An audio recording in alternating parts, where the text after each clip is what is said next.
Nah, jadi fungsi maslahat faidah bala ini bisa menghapuskan dosa, bisa pula meninggikan derajat seseorang sehingga dia sampai kepada derajat yang disediakan Allah yang kada bisa dicapainya dengan amal ibadahnya hari-hari itu.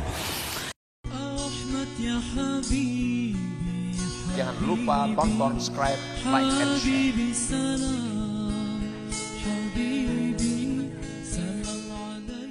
Kebaikan yang kita terima melalui bala, bencana, musibah ini, takfiruz dzunub, dihapusnya dosa. Dihapusnya dosa. Ada dosa-dosa kita di dalam tubuh kita ini yang hanya bisa hilang dengan menderita sakit. Ada dosa-dosa di tubuh kita yang bisa hilang dengan istighfar. Ada dengan puasa, ada dengan tahajud. Tapi ada juga dosa-dosa di dalam tubuh kita yang tidak bisa hilang kecuali dengan penderitaan melalui musibah atau bala.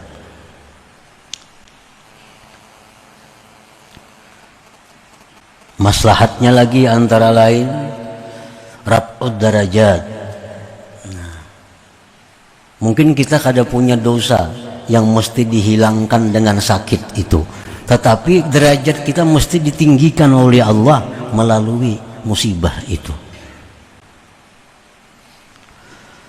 Antara lain lagi musibah yang diturunkan Allah kepada kita itu untuk menolak musibah yang lebih besar menimpa kita.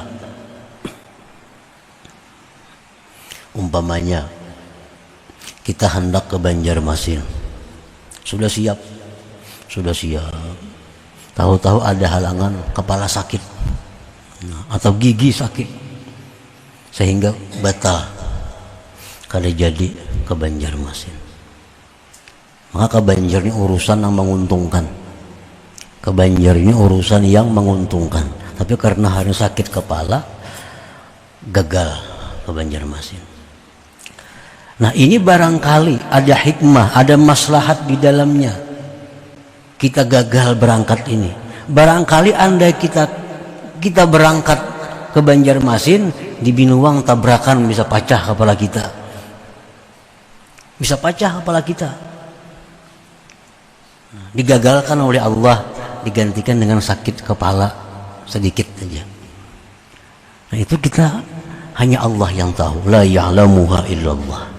Pokoknya setiap hal-hal yang tidak menyenangkan kita, apapun bentuknya, itu pasti ada kebaikan yang tersembunyi di dalam yang tidak nyaman itu. Pasti ada kebaikan, bahkan banyak kebaikan.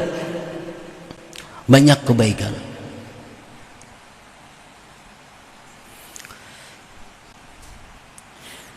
Nah, antara lain lagi untuk menghadapi musibah bala yang menimpa kita ini adalah mengingat bahwa ini adalah ujian Allah.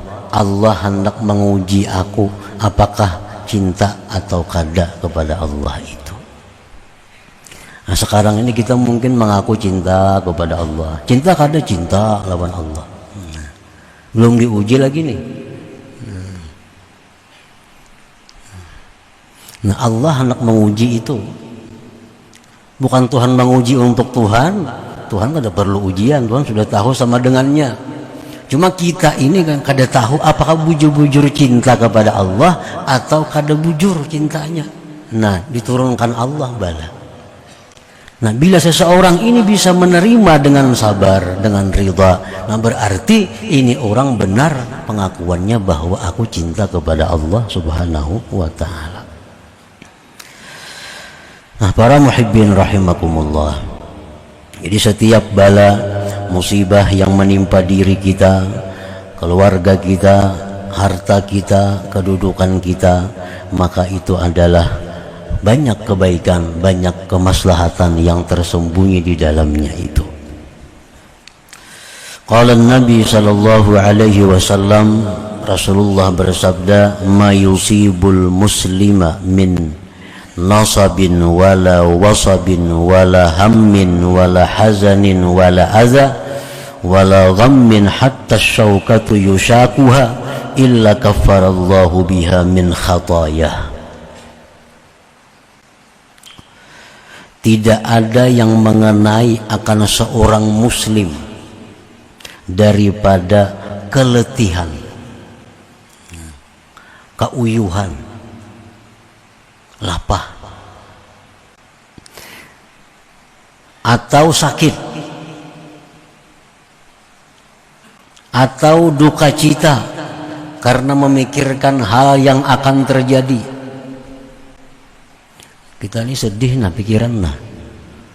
Ini parak tanggal 10 bayar lampu kada ada duitnya kayak apa nih? Hamil.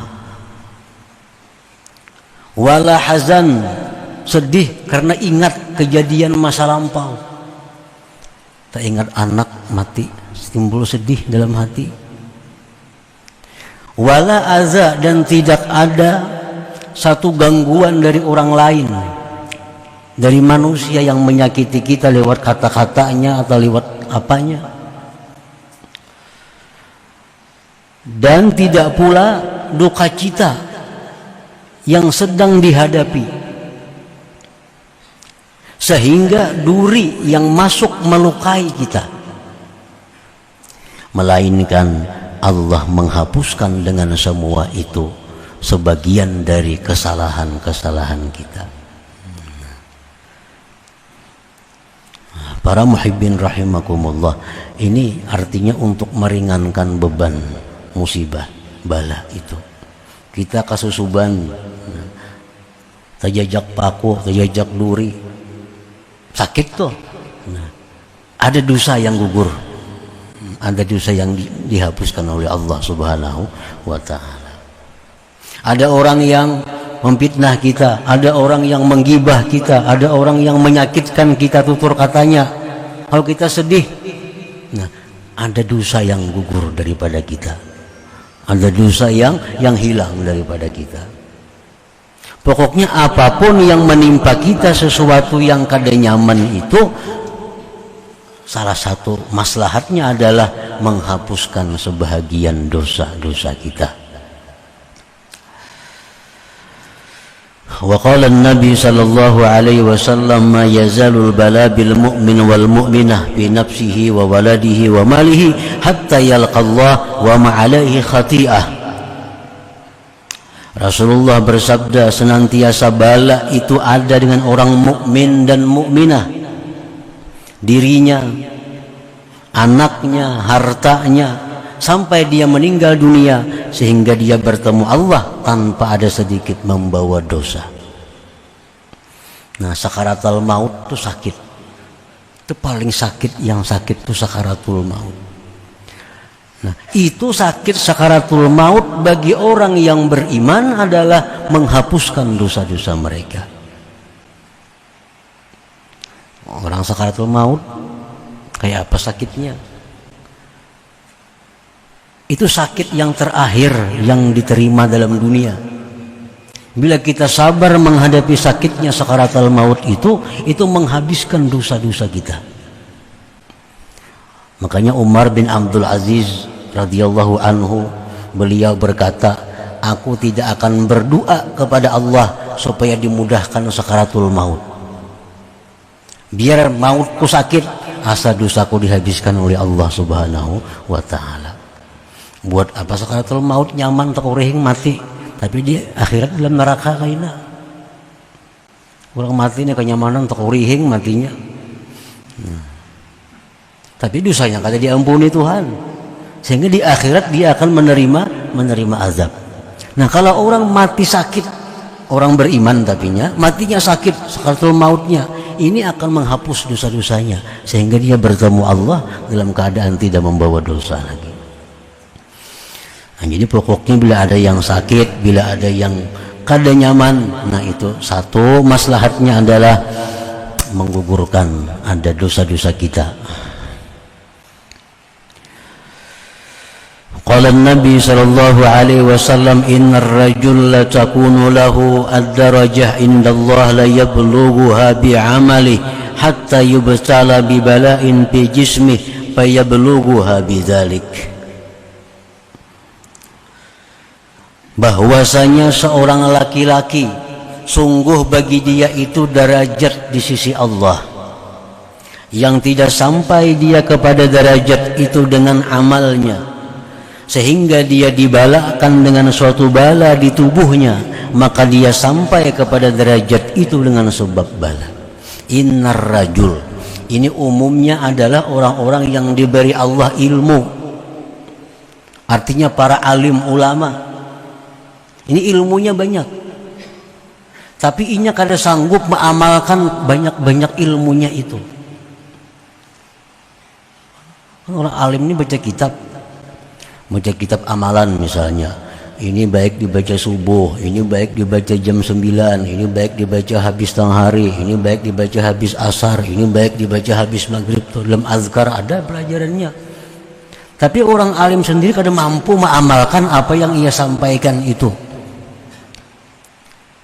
Nah,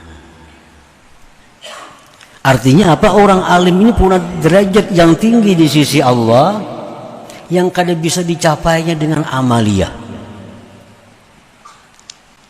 Diberi Allah dia satu bala, satu musibah di jisimnya, di tubuhnya.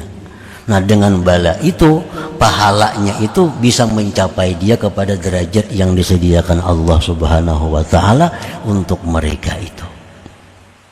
Nah, itu menurut pensarah hadis tentang innar rajul. Rajul itu biasanya laki-laki yang mempunyai kelebihan. Kalau zakar itu laki-laki, itu cuma umum. Kalimat zakar itu laki-laki, kanak-kanak, laki-laki orang gila, orang kada pintar, zakar, laki-laki. Tapi kalau rajul itu biasa laki-laki yang punya kelebihan. Nah, innar rajul, bahwasanya seorang laki-laki yang ada baginya derajat di sisi Allah yang tidak bisa dia capai dengan amal ibadahnya, sehingga dibalakan dia di tubuhnya, maka dia sampai ke derajat itu dengan sebab bala itu. Nah, jadi fungsi maslahat faidah bala ini bisa menghapuskan dosa, bisa pula meninggikan derajat seseorang sehingga dia sampai kepada derajat yang disediakan Allah yang kada bisa dicapainya dengan amal ibadahnya hari-hari itu. Jangan lupa tonton, subscribe, like, and share.